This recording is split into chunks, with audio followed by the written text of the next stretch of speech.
ಸೇರಿ ನಮ್ಮ ರಶ್ಮಿ ಬದುಕನ್ನು ಹಾಳು ಮಾಡಕ್ಕೆ ಹೊರಟಿದ್ದಾರೆ.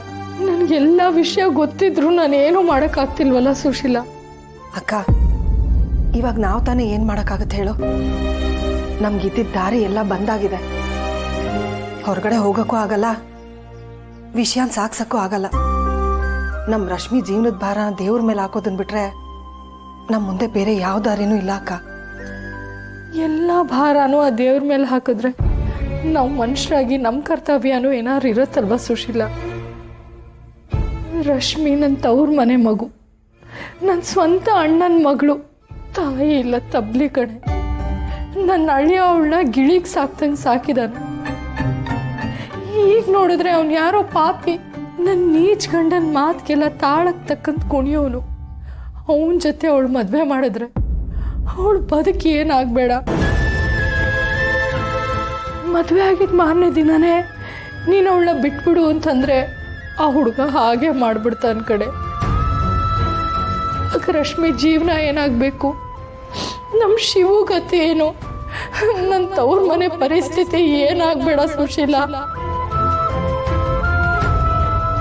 ಅಕ್ಕ, ಗೊತ್ತಿಲ್ಲದೆ ಕೇಳ್ತಿದ್ದೀನಿ.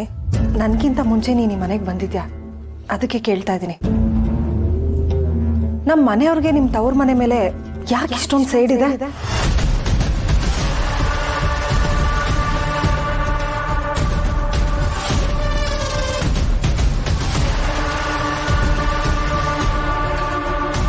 ಪಾರುನ ಶಿವು ಮದುವೆ ಆದ ಅನ್ನೋ ಕಾರಣಕ್ಕೋಸ್ಕರ ಬಂದಿರೋ ಸೇಡ್ ಅಂತೂ ಖಂಡಿತ ಅಲ್ವೇ ಅಲ್ಲ ಇದು. ಇವ್ರಿಗಿರೋ ಸೇಡ್ಗೆ ಬೇರೆ ಏನೋ ಬಲವಾದ ಕಾರಣ ಇದೆ. ಇವರಿಬ್ಬರ ಮಧ್ಯ ಅಂಥದ್ದು ಏನು ನಡೆದಿದೆ ಅಕ್ಕ? ನನ್ಗನ್ಸುತ್ತೆ ನಿನ್ನ ಮನಸ್ಸಲ್ಲಿ ನೀನೇನೋ ಮುಚ್ಚಿಟ್ಕೊಳ್ತಿದ್ಯಾ ಅಂತ. ಏನು ನಡೀತು ಅಂತ ಹೇಳಕ್ಕ.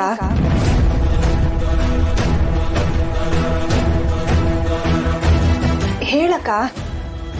ಆ ವಿಷಯದ ಬಗ್ಗೆ ನಾನೇನು ಕೇಳಬೇಡ ಸುಶೀಲಾ. ಇದನ್ನ ಇಲ್ಲಿಗೆ ಬಿಟ್ಬಿಡು. ಅಕ್ಕ, ಏನದು ಸೌಂಡು? ಅಯ್ಯೋ, ಏನ್ ಕೇಳ್ತೀಯ ರಾಣಿ ನೀನು?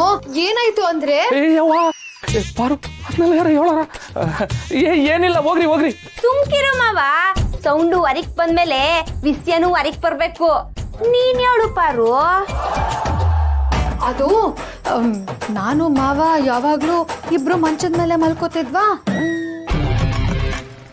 ಒಂದ್ 2-3 ದಿನದಿಂದ ಮಾವನ್ಗೆ ಪಾಪ ಬೆನ್ನೋವು ಅಂತ ಕೆಳಗ್ ಮಲ್ಕೋತಿದ್ರು, ನಾನು ಮೇಲ್ ಮಲ್ಕೋತಿದ್ದೆ. ಆಮೇಲೆ ನೆನ್ನೆ ರಾತ್ರಿ ಮಲ್ಗುವಾಗ ಮಂಚದ ಮೇಲೆ ಮಲ್ಗಿದ್ನ. ಬೆಳಗ್ಗೆ ಕಣ್ಬಿಟ್ಟು ನೋಡೋದ್ರೊಳಗೆ ನಾನು ನನ್ನ ಗಂಡನ ಪಕ್ಕದಲ್ಲಿ ಮಲ್ಕೊಂಡ್ಬಿಟ್ಟಿದ್ದೀನಿ. ಮಂಜಿ, ನನಗೆಷ್ಟು ಗಾಬರಿ ಆಗೋಯ್ತು ಗೊತ್ತಾ? ಮೇಲೊಬ್ಳೆ ಮಲ್ಗಿದ್ದೋಳು ಬೆಳಗ್ಗೆ ಗಂಡನ ಪಕ್ಕ ಬಂದು ಮಲ್ಗಿದ್ದೀನಿ ಅಂದ್ರೆ ನಂಗೆ ಹೆಂಗಾಯ್ತು ಅಂತಾನೆ ಗೊತ್ತಾಗ್ಲಿಲ್ಲ. ನನಗೆ ಯಾಕೋ ನನ್ನ ಗಂಡನ ಎತ್ಕೊಂಡು ಬಂದು ಅವ್ರ ಪಕ್ಕದಲ್ಲಿ ನನ್ನ ಮಲ್ಸ್ಕೊಂಡಿದ್ದಾನೆ ಅನ್ಸುತ್ತೆ.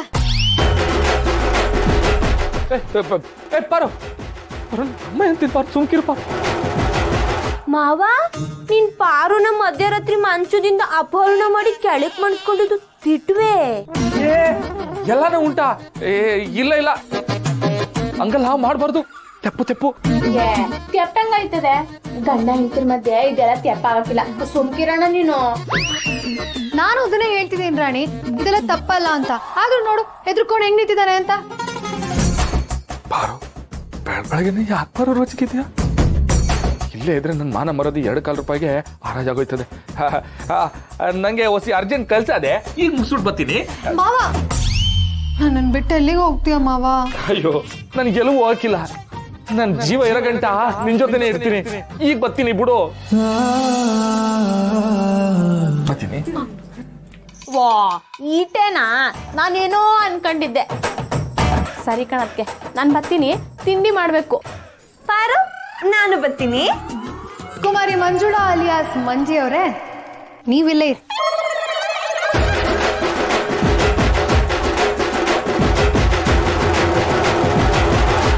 ಪಾರು, ಮದ್ವೆ ಕೆಲಸ ಮಾಡೋದಕ್ಕೆ ಅಂತ ಬಂದಿರೋದಲ್ವಾ? ಮದ್ವೆ ಕೆಲಸ ಆದ್ಮೇಲೆ ಸೀದಾ ಹೋಗ್ತಾ ಇರ್ಬೇಕು.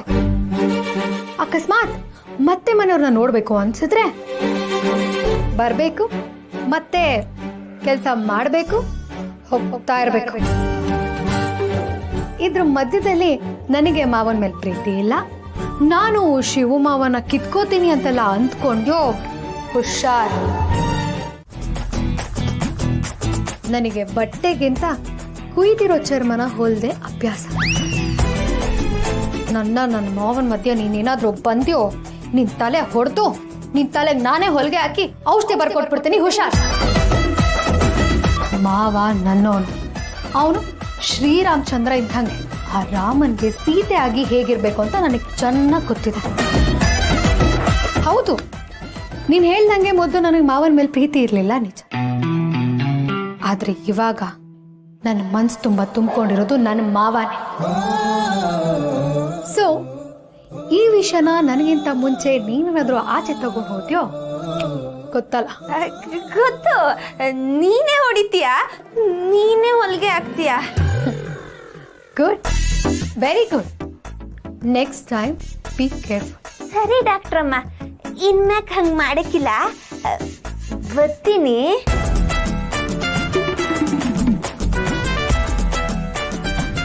ನನ್ನ ಮಾವನ ಮಧ್ಯೆ ಯಾರೂ ಬರಂಗಿಲ್ಲ. ಐ ಲವ್ ಯು ಮಾವ, I love you so much. ಚಂದದ ಕವಿತೆ ಅದರೊಳಗೆ ನೀ ಅವಿತೆ, ಈ ಪಾರ್ವತಿಗೆ ಪರಶಿವನ